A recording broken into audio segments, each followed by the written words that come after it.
was 2027. Advances in biotechnology were helping people improve their physical and mental abilities to an amazing degree. Provided, of course, they had enough money. A new breed of people was emerging, half human, half machine. And in Detroit, at least, not everyone was happy to see it. I'd just landed a job as head of security at Sarif Industries, a cutting-edge biotech firm. David Sarif himself handpicked me for the job, said he needed me to keep his people safe. My ex, Megan Reed, was one of them. Brilliant neuroscientist, Megan had found a way to make augmentation safe and affordable for everyone. All she had to do was present her research to Congress. But the night before her big meeting, my security measures failed. A team of Black Op mercenaries stormed into Sarif headquarters, massacring everyone in sight. 3 of the mercs were heavily augmented walking tanks. Their mission? Take out Megan and her team. I tried to stop them, but their leader tossed me through a plate glass wall. Last thing I heard as his bullets slammed into my brain was Megan's dying scream. I should have died with her. Only I didn't. High-end military-grade enhancements saved my life. The best augmentation Sarif's money could buy. It took me half a year to get a feel for her. Should have taken longer. But 6 months into my recovery, Sarif Industries was attacked again. This time, by a radical group of pro-human purists. Violent, militant, and fanatically opposed to human augmentation. They claimed to be members of Humanity Front, a non-profit organization that wanted the UN to limit biotechnology research. The thugs broke into Sarif's factory and found machinists working overtime on a top-secret military augment called the Typhoon. Sarif sent me to retrieve it. And when I did, I found one of the so-called purists next to it, wired with cerebral implants, trying to download its classified specs. Obviously, something more was going on. The AUG killed himself before I could question him. Sarif ordered me to dig deeper, so with the help of Frank Pritchard, Sarif's head of cybersecurity, I did. Turns out a second hacker had been controlling the AUG's actions from somewhere off-site. Pritchard and I tracked his signal to a secret FEMA internment camp in Detroit. The Black Op mercenaries were there. The same mercs who'd left me for dead 6 months before. Figured they'd try again when they saw me. It wasn't so easy for them this time. I took out the tank named Barrett, even got him to give me a new lead. A penthouse apartment in China. Of course, we both knew it would be a trap in the end.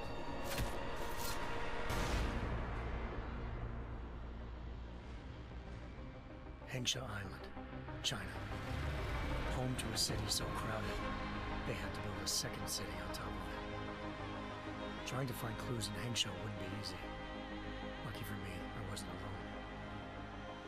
Farida Malik, Sarif Industries' ace pilot, had lived in Hengsha before.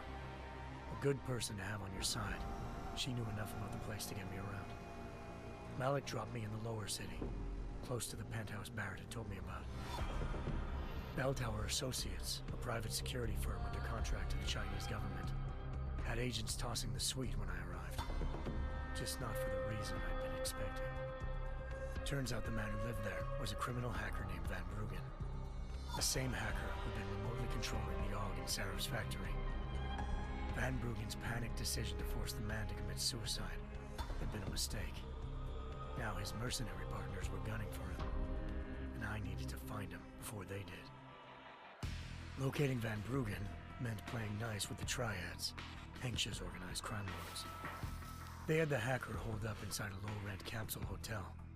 By the time I found him, Van Bruggen had no qualms giving up the woman who hired him. Zhao Yunru, president of the Taiyang Medical Corporation. According to Van Bruggen, Zhao wanted to monopolize the augmentation industry and had hired Black Op mercenaries to destabilize her competition. Sarif Industries was at the top of her list. To prove this, I needed to get inside TYM and grab a surveillance hologram off a server. I suspected Van Bruggen was hiding something when he told me this, but nothing could have prepared me for what I saw. Megan wasn't dead. She and her 4 best researchers had been kidnapped, spirited away somewhere while their kidnappers made it look like they were dead. Desperate to learn more, I confronted Zhao in her penthouse. She claimed to be a pawn in a bigger plan, and hinted at a group so powerful it controlled global interests at a whim. Then she slipped into a panic room and hit the alarm, forcing me to make a very quick exit. I figured Zhao was lying, but part of her confession made sense. David Sarif had been worried about his people. So worried, he'd required all of them to have subdermal locator devices surgically implanted. The GPOs would have been broadcasting the day of the attack. But Zhao said a single call to Pacifist, the world's leader in global 24-hour satellite news, had turned those signals off. I needed to fly to Pacifist headquarters in Montreal if I wanted to learn more.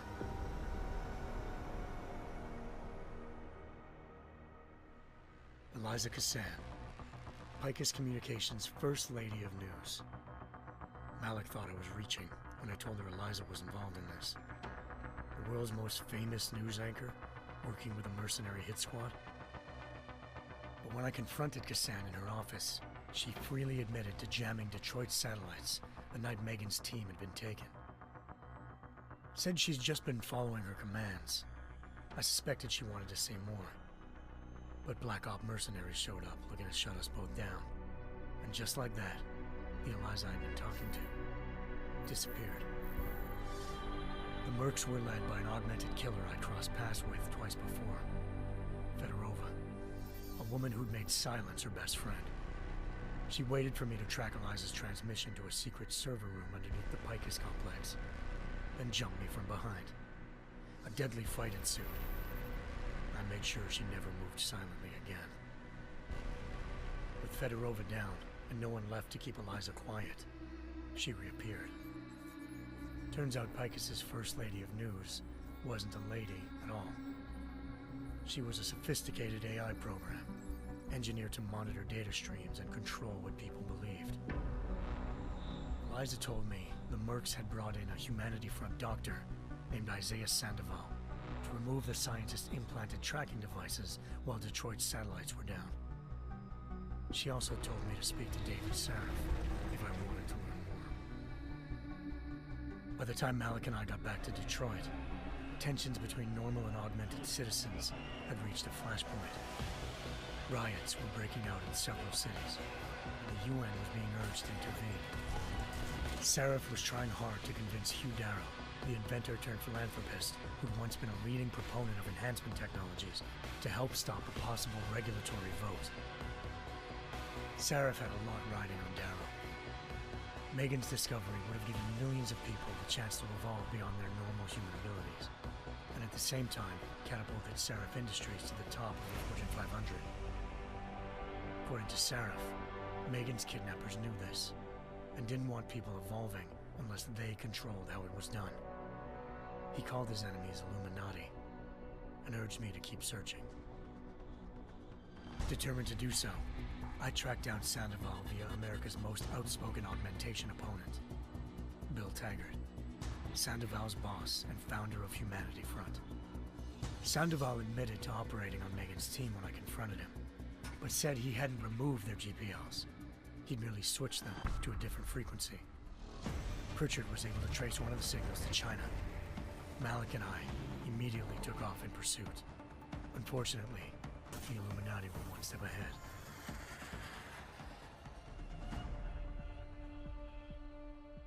Ambushed.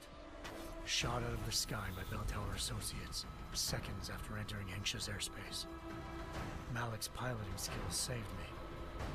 After a tense and bitter struggle, I escaped into Lower Hengsha. The tracking signal I was following led straight to the Triads, or more specifically, to the augmented arm of Tong Si-hung, leader of a gang of augmentation harvesters. Tong said they'd taken the arm off a corpse, which Bell Tower had left at their door, meaning at least one of Sarif's scientists was dead.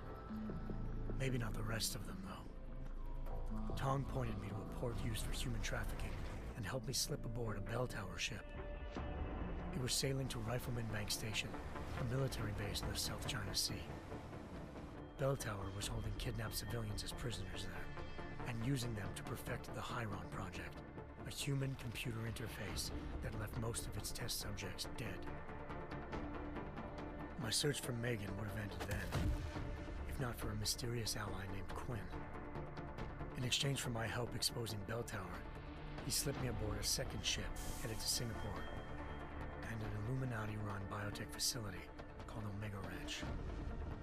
3 of Seraph's scientists were there, forced by their captors to create a technology capable of remotely shutting down augmented abilities. Thanks to an emergency recall notice issued by the World Health Organization, millions of people all over the world already had the biochip installed. With the help of the scientists, I tracked Megan to a private section of the ranch. There, I ran into Yaron Namir, the walking tank who'd put a bullet in my brain the first time we met. He'd teamed up with Zhao and was hoping to catch me off guard. But their little ambush didn't work. I found Megan in a suite belonging to Hugh Darrow, the billionaire philanthropist who'd Seraph had called on for help. Darrow had convinced her to go along with the biochip plan by promising to sabotage the tech.